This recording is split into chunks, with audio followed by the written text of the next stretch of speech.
నా పేరు ఆమోస్. 9 నేను యాక్చువల్లీ హిందూ బ్యాక్గ్రౌండ్ అండి. చిన్నప్పటి నుంచి అలా పూజలు పురస్కారం చేసేవాడిని.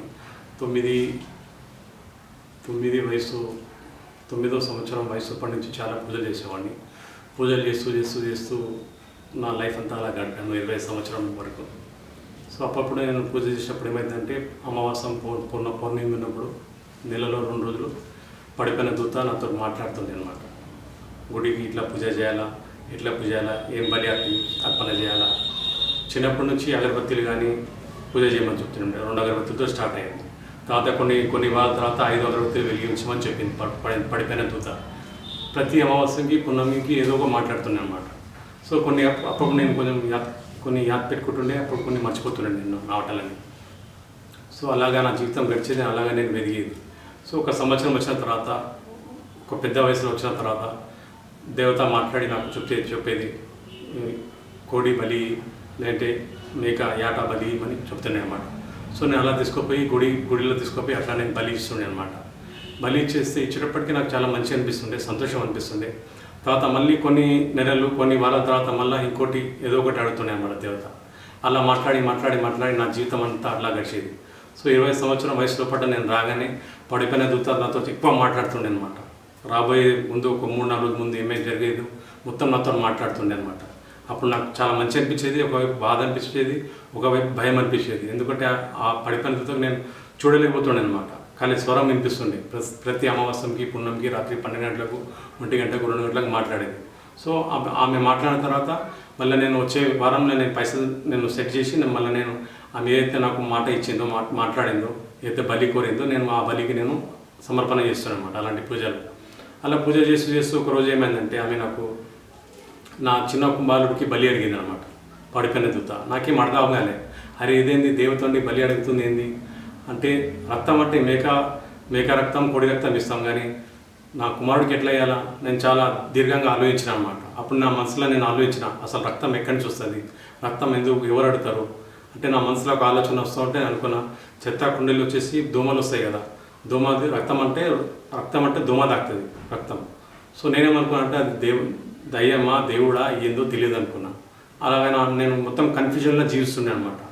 అలాంటి కన్ఫ్యూజన్లో నేను చాలా సంవత్సరాల వరకు అట్లనే జీవిస్తుండే అనమాట. జీవిస్తూ 2005లో నేను 5 స్టార్ హోటల్ మనోహర్ హోటల్లో నేను జాబ్ చేస్తుండే సూపర్వైజర్గా.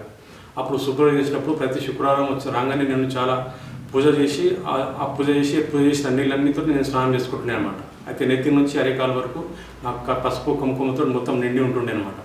సో ఆ నిండి ఉండే సమయంలో ఒకరోజు మా మేనేజర్ గారు నాకు ఫోన్ చేసి పిలిచారు, ఇట్లా అర్జెంట్గా పార్టీ ఉంది, మీ ఆఫ్ క్యాన్సిల్ చేశారు, డ్యూటీకి రమ్మని చెప్పారు వాళ్ళు. అప్పుడు డ్యూటీలో నేను వచ్చాను. డ్యూటీలో వచ్చినప్పుడు చెప్పులు వేసుకోకుండా వచ్చాను. అప్పుడు ఒక క్రిస్టియన్ బ్రదర్ జిఎస్ క్యాష్ ఫైర్ మినిస్టర్ ఉన్న ఒక బ్రదర్ తోటి నాకు పరిచయం అయింది. ఆ బ్రదర్ ఏమన్నా అంటే, ఏంటంటే మీరు సూపర్వైజర్ ఉన్నారు, 5 స్టార్ హోటల్లో మీరు సూపర్వైజర్గా పనిచేస్తూ ఇట్లా మీ అవతారం మీద ఇట్లా వచ్చారు డ్యూటీలో అన్నారు ఆయన.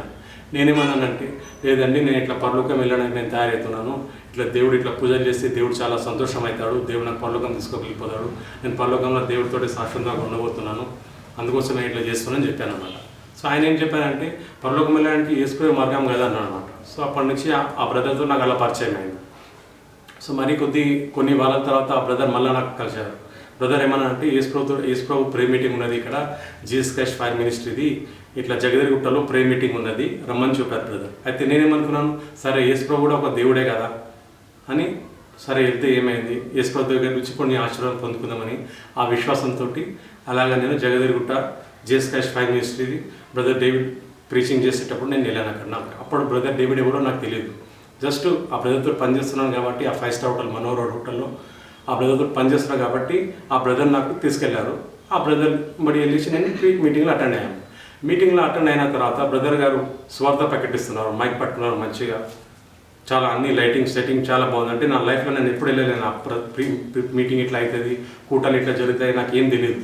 సో అట్లా ప్రేయర్ అయినప్పుడు బ్రదర్ ప్రే చేశారు, మెసేజ్ ఇచ్చిన తర్వాత లాస్ట్లో ఫైనల్ ప్రేయర్లో ప్రే చేశారు. ఆ లాస్ట్లో ప్రే చేసిన తర్వాత ఏమైందంటే, బ్రదర్ అందరు కళ్ళు మంది చేసుకొని ఇప్పుడు ప్రే చేద్దామన్నారు. అందరం కళ్ళు మంది చేసిన తర్వాత అక్కడ ఆ మీటింగ్లో నాకు చాలా ఆనందం అనిపించింది. ఎవరో ఆ గ్రూప్లో చాలామంది మధ్యలో ఎవరో ఒక మనిషి నడుస్తున్నట్టుగా నాకు ఫీల్ అయ్యా. ఆ మనిషి చాలా ప్రేమ స్వరూపిగా నాకు అలా అనిపించింది నాకు. నా మనసు అంతా కొత్తగా అయిపోయింది అనమాట, రిఫ్రెష్ అయిపోయింది. చాలా ఆనందం అనిపించింది, మనసు అంతా చాలా అసలు సంతోషంతో నిండిపోయింది. ప్లస్ నేను అక్కడ ఉన్న అట్మాస్ఫియర్ అంతా చేంజ్ అయిపోయింది. నార్మల్ ఏమైందంటే చిన్న సంతోషం అనిపిస్తుంది మనకు, చల్ల గాలి ఉంటుంది, కానీ అక్కడ గాలితో పాటు ఏదో సంథింగ్ ఒక బలమైనది, ఒక శక్తి మూవ్ అనేది నేను చూశాను. అప్పుడే నేను కంప్లీట్లీ ఏదో సంథింగ్ నేను విడుదల పొందుతున్నాను, గాడ్ కంప్లీట్లీ నాకు డెలివరీ చేశారు. ఆ బాధతోటి, ఆ టెన్షన్ తోటి నాకు చాలా అట్లా అనుకున్నాను నేను. ఆ ప్రేయర్ తర్వాత నాకు చాలా రిలీఫ్ అయిపోయింది, కంప్లీట్లీ రిలీఫ్ అయిపోయింది. సో అప్పటి నుంచి నేను బైబిల్ అంటే, యేసు ప్రభువు అంటే ఇట్లా అని కొంచెం తెలుసుకున్నాను. మళ్ళీ కొన్ని వారాల తర్వాత ఒక వారం రోజుల వరకు నేను పూజలు చేయలేదు. మళ్ళీ పూజలు చేయకపోతే మళ్ళీ ఆటోమేటిక్ నాకు ఏమైపోయిందో మళ్ళీ 8 రోజులు నేనే వెళ్ళేసి మళ్ళీ పూజలు చేసిన, మళ్ళీ స్టార్ట్ చేస్తే మళ్ళీ స్వరం విన్నాము అనమాట. అమావాస్యం రాత్రి రోజు 12 గంటలకు నాకు మళ్ళీ స్వరం వినిపించింది, నీ కొడుకుకి బలి, నీ కొడుకుకి బలి అని. నాకు మళ్ళీ టెన్షన్ మళ్ళీ స్టార్ట్ అయింది. అయ్యో నేను ఇప్పుడు ఏం చేయాలా అనేసి నేనేమనుకున్నా, సరే ఎవరికైనా సాయం అడదాం అనుకున్నాను. హిందూ కడదామా, ముస్లిం కడదామా, క్రిస్టియన్ కడదామా అనుకున్నాను. ఎవరు కడదామో అర్థం కాలేదు. ఎందుకంటే హిందూ కడితే హిందూ వాళ్ళు ఏం చెప్తారంటే నా దేవుడు గొప్ప అంటారు, ముస్లిం వాళ్ళు అంటే నా దేవుడు గొప్ప అంటారు, క్రిస్టియన్ అంటే మా దేవుడు గొప్ప అంటారు. ఎవరికి అడగాలి నాకేం అర్థం కాలేదు. సరే దేవుడికి అడుగుదాం అనేసి నేను ఏం చేశాను, దేవస్థానం రోజు రాత్రి నైట్ డ్యూటీ ఉండేది నాకు. నైట్ డ్యూటీ చేసి వచ్చిన తర్వాత శుక్రవారం రోజు నేను గుడికి వెళ్ళలేదు, పూజలు చేయలేదు. నేను చెప్పిన, ప్రభా నువ్వైనా అతను మాట్లాడాను, అసలు నిజమైన దేవుడు ఎవరున్నారు, ఆయనే నమ్ముతాను నేను.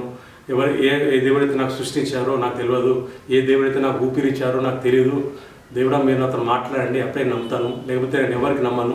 అడవికి వెళ్ళిపోయి నేను సన్యాసి తీసుకుంటా అని చెప్పాను. అప్పటికి నాకు చిన్న బాబులు ఉన్నాడు, మా భార్య ఉంది, నాకు చెల్లెలు ఉన్నారు, ఇద్దరు తమ్ముళ్ళు ఉన్నారు, మా మమ్మీ మా డాడీ ఉన్నాను, ఇంటికి నేను పెద్దోడిని. కానీ నేనేమనుకున్నానికి నా ఒక రెస్పాన్సిబిలిటీ అన్నికి నేను పక్కన పెట్టేశాను. ప్రభా నాతో మాట్లాడినాను, అసలు నిజమైన దేవుడు ఎవరున్నారు, నాకు తయారు చేసిన దేవుడు ఎవరు, నాకు సృష్టించిన దేవుడు ఎవరు, నాకు ఊపిరిస్తున్న దేవుడు ఎవరు, నాయన నాకు మాట్లాడినాను ఒకసారి, నాతో మాట్లాడితే నేను నమ్ముతాను, లేకపోతే నేను ఎవరికి నమ్మని చెప్పిన. అప్పుడు నాకు ఏమైందంటే శుక్రవారం రోజు మధ్యాహ్నం పూట దేవుడి దర్శనం వచ్చింది నాకు. యేసు ప్రభువు మాట్లాడారు నాతోటి.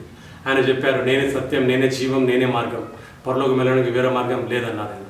చెప్పిన తర్వాత నాకు చెప్పారు ఆయన, లెఫ్ట్ హ్యాండ్లో బైబుల్ ఉన్నది ఆయన చేతిలో. బైబుల్ చెప్పారు, నువ్వు బైబిల్ వాక్యం చదువుమని నాకు 3 సార్లు ఆయన చెప్పారు అనమాట. నువ్వు బైబిల్ చదువు. ఆ మాట చెప్పిన తర్వాత నాకు మొత్తం కొంచెం డౌట్ ఉండే మనసులో, కొంచెం ఆలోచనలో కొంచెం స్ట్రక్ అయ్యండి. ఆ మాట చెప్పిన తర్వాత మొత్తం రిలీఫ్ అయిపోయాను. అప్పటి నుంచి నేను దేవుడు నమ్మడం స్టార్ట్ అయింది.